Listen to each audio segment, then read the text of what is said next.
Welcome. Please identify yourself and tell us what position you're running for, and also give us a little bit of your background. Sure.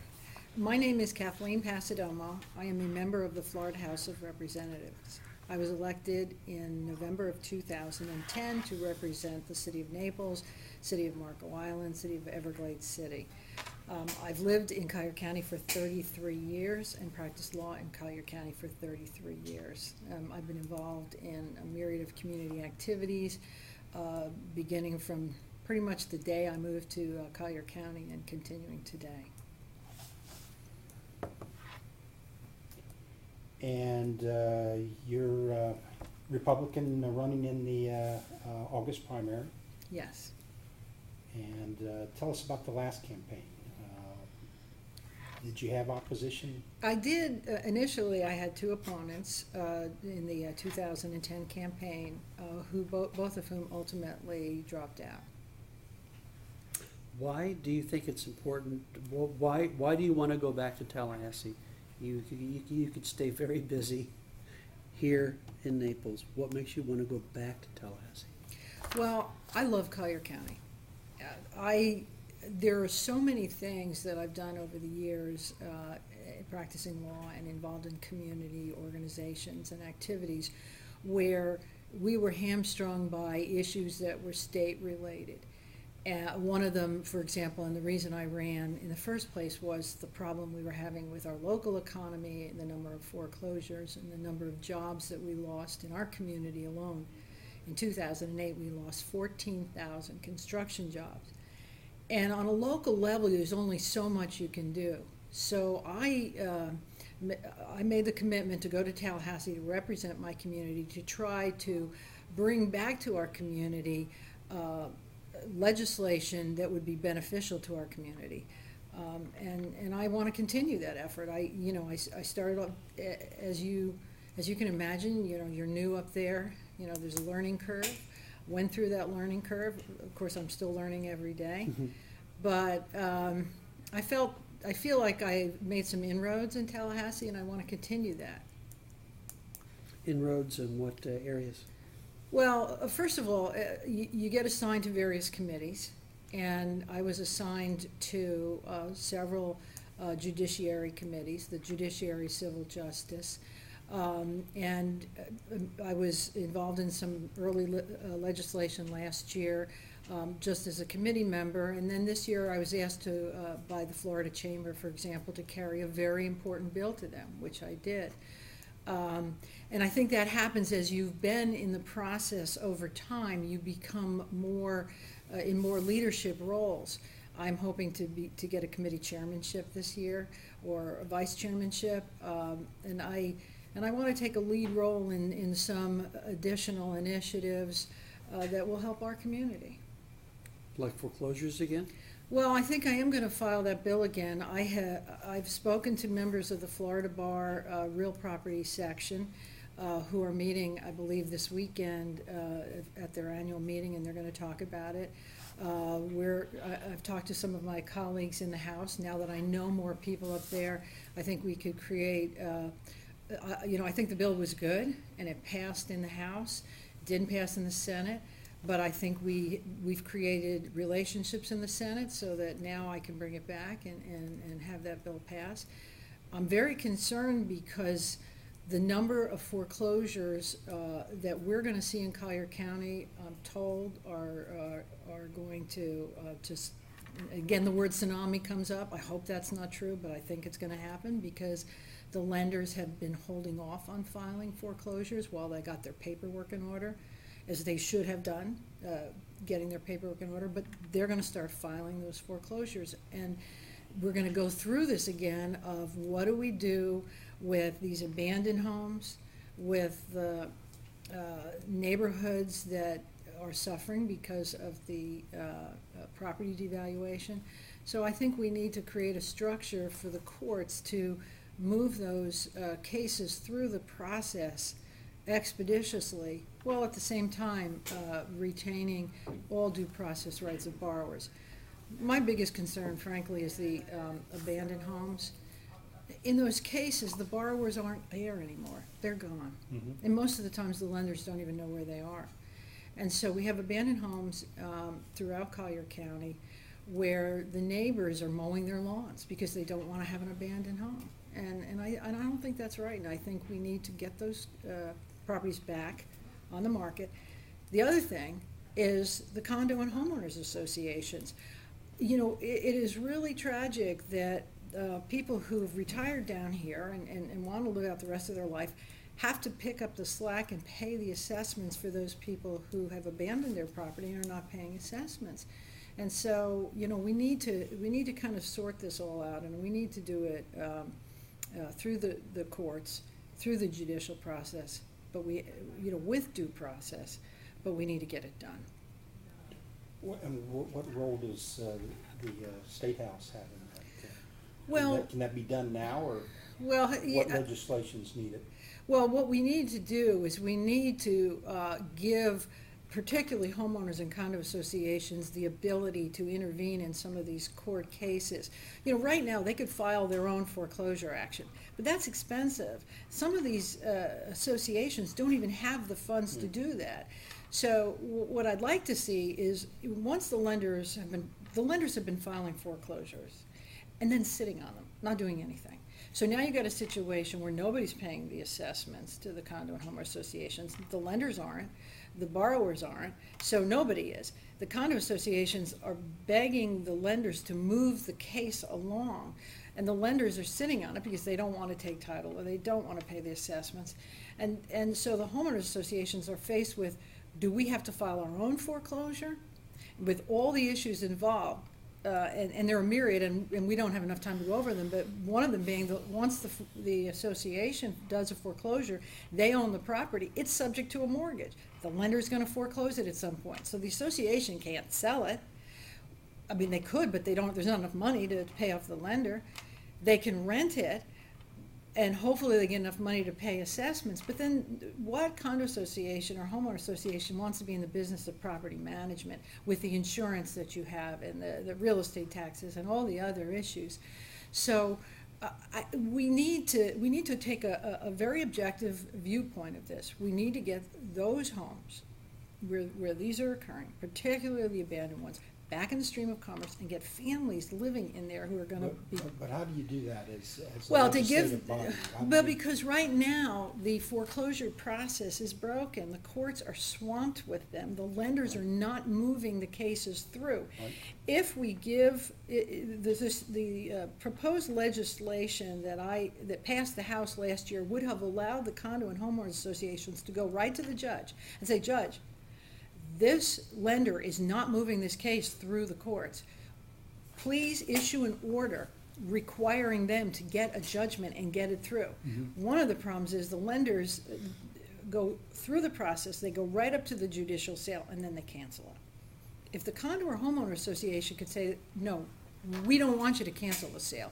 We want the sale to go through because we need to get a family in that abandoned property to start taking care of it. Then it's out of the lender's hands. What are the prospects of that bill passing next legislative? Well, it will pass in the House, since it already did, and it passed on a bipartisan vote. And I think once we get back in session and we sit down with the Senate and sort of explain it and talk about some of the issues, the Senate just ran out of time because it made it through 2 committees. It was voted, and it was sent to the floor, it just didn't get heard.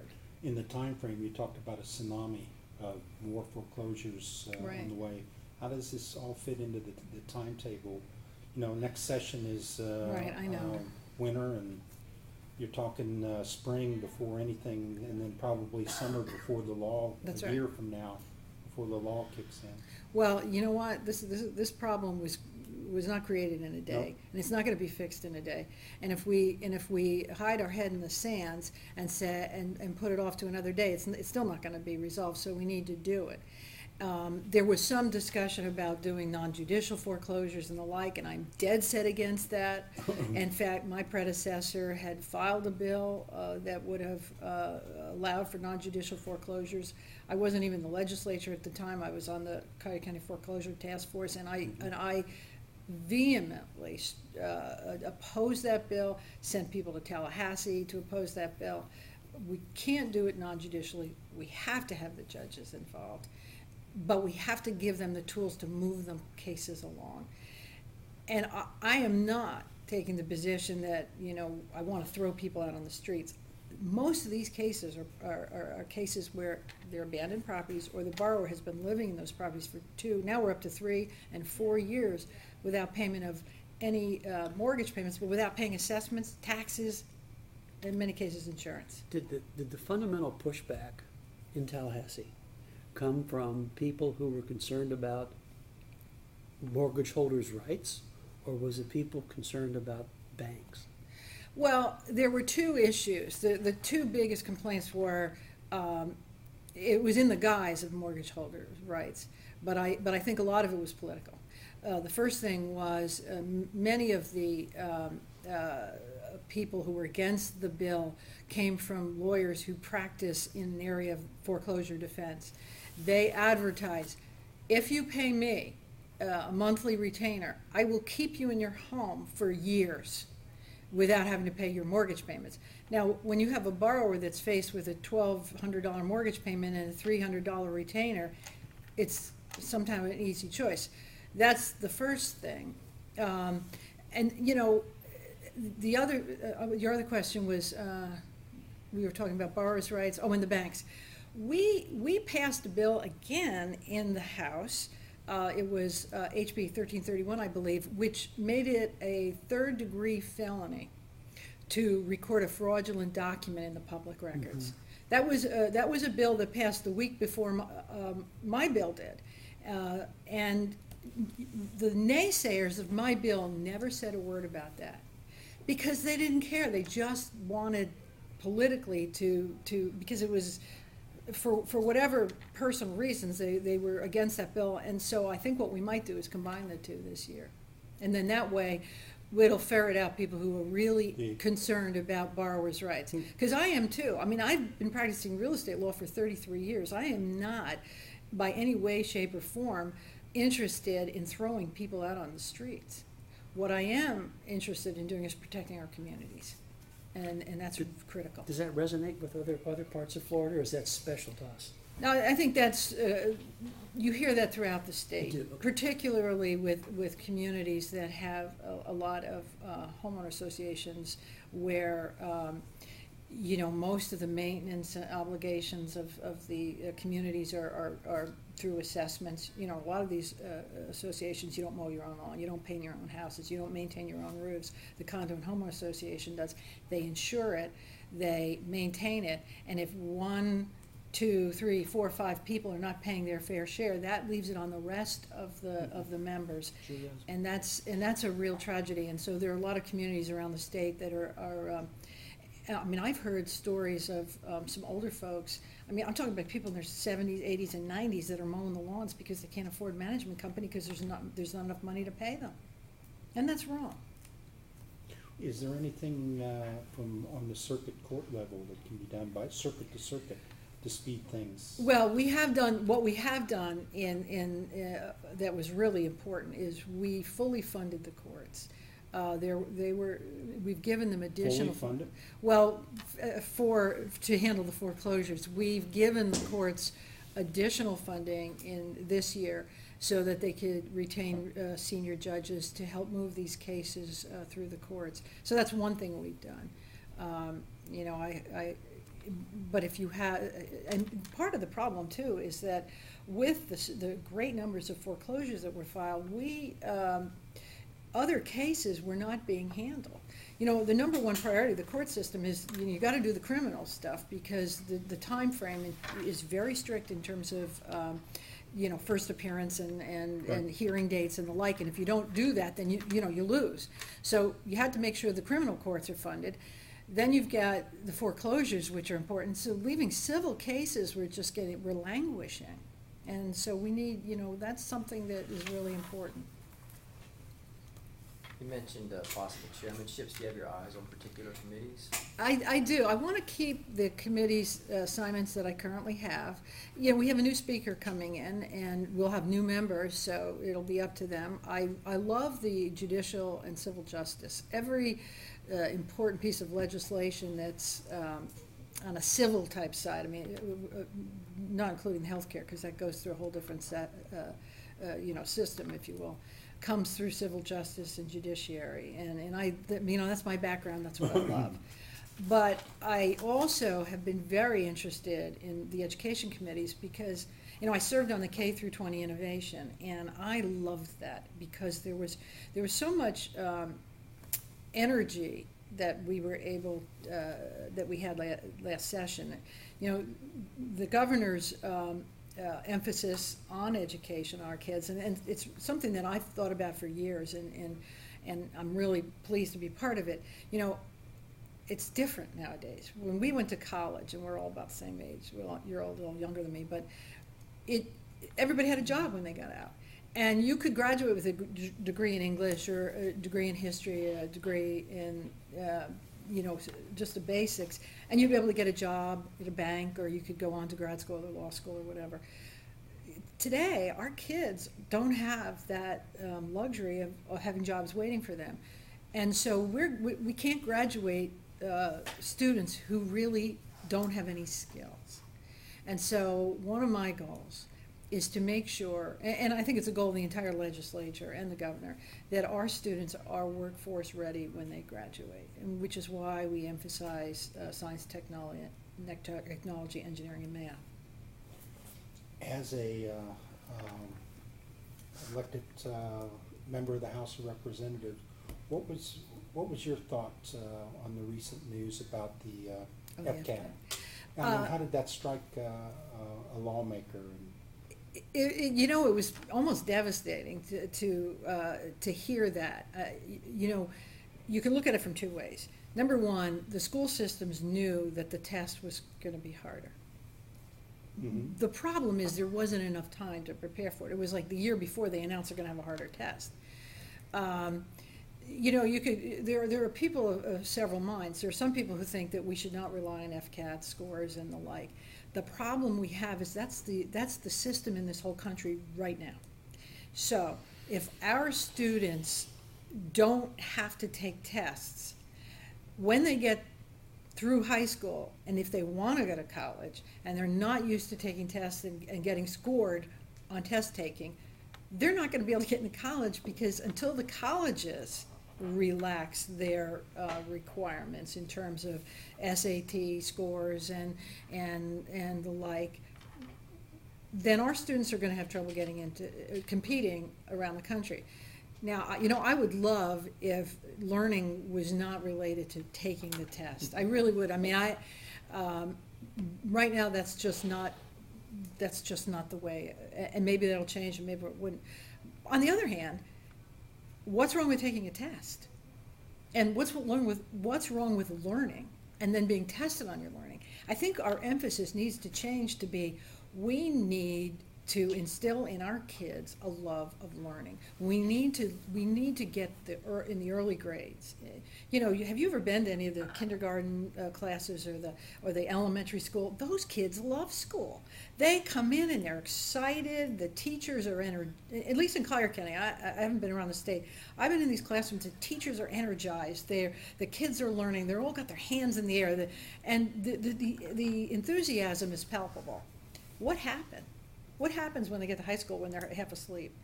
And I mean, we have great teachers throughout Collier County. Something gets lost between the time they get out of the elementary and middle schools and they get to high school, where that love of learning seems to dissipate in many ways. And I'd like to get that back.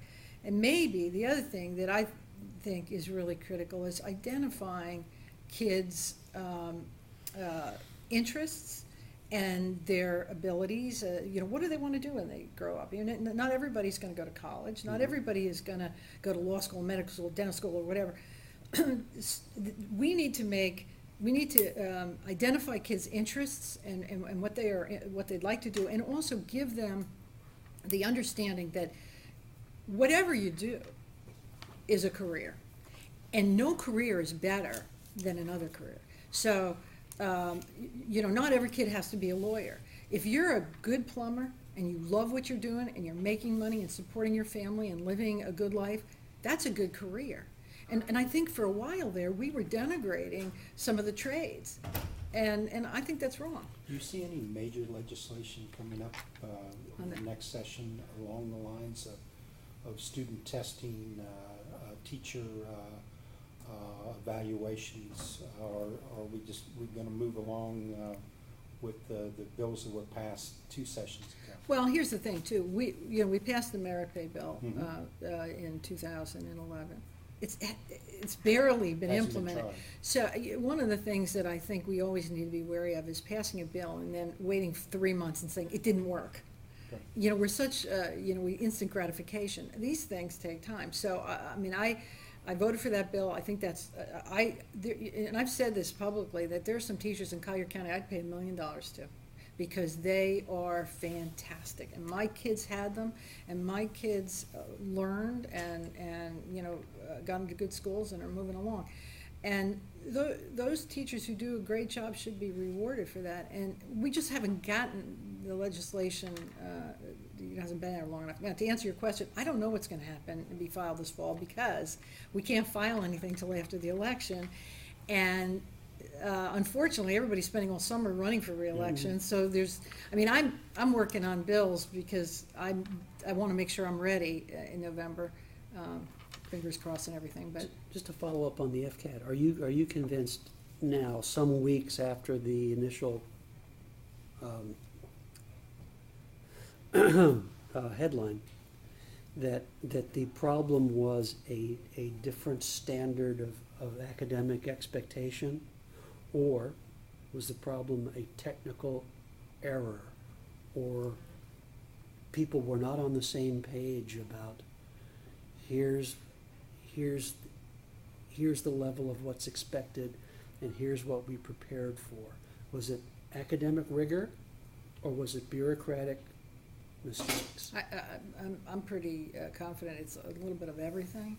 I think there was the school systems were advised that the test standards were going to be increased, particularly with the English and the like. I don't know if there was a good communication between the state and the local school boards as to what the expectations were. I think there's going to be a lot of finger pointing, but what I look at is we just got to look at what's happened to the kids. They get these test scores, they're demoralized, and there's a whole lot of fallout from that. Have you received any information, any follow-up information? Like, even the governor called for an investigation. He Right. called for answers all Not of us yet. could understand. Not Okay. yet. So you haven't seen that, because Not I yet. haven't seen it. Not yet. I haven't, nothing has come out yet. I suspect there's gonna be, some time spent looking at it. I don't disagree with raising the standards at all. In fact, I think we need to. The issue is, and I also don't want it to be, let's raise the standards, but if you don't make the standards, we'll reduce the standards. Yeah. Because that's a bad lesson for our kids to learn, that we can, you can skate. Okay. What I think we need to do is, if we're raising the standards, we need to create those standards, and then we need to tell the people that have to administer and that have to teach the kids, these are what the standards are gonna be. And we've got so many issues, like in Collier County, we have so many students that English is their second language. And so, when you raise the standards to students that are already have, sort of a handicap there, and that they're learning English at the same time, it could really set them back emotionally. So I think we need to kind of take a good look at it. There has to be good communication, and I think raising standards is a great idea, because kids are going to work hard to produce if you tell them what you want from them. Having completed your first 2 years, what have you learned? What surprised you that you didn't know before heading into being a legislator? I get that question a lot, and I have to be honestly answered almost everything, because from soup to nuts.